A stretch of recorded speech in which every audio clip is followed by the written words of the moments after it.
ప్రణాళికతో ముందుకు పోతున్న నరేంద్ర మోదీ గారికి మనమంతా కూడా తోడుగా ఉండి ఈ రాబోయేటటువంటి పార్లమెంట్ ఎన్నికల్లో ఘన విజయాన్ని అందించాలని చెప్పి సందర్భంగా నేను కోరుకుంటా ఉన్నా.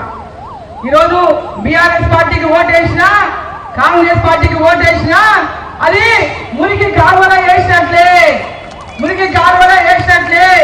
ఆ ఓటు దేనికి పనికి రాదు. నరేంద్ర మోదీ గారు ప్రధానమంత్రి అయ్యేది 100-200% ఖాయం.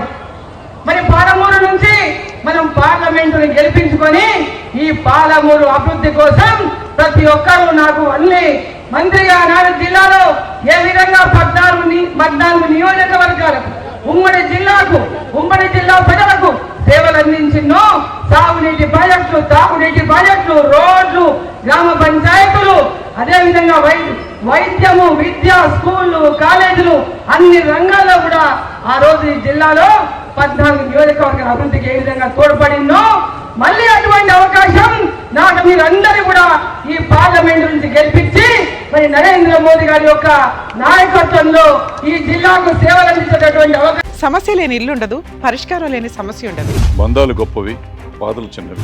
మీ సమస్యని మేము పరిష్కరిస్తాం. రండి మాట్లాడుకుందాం.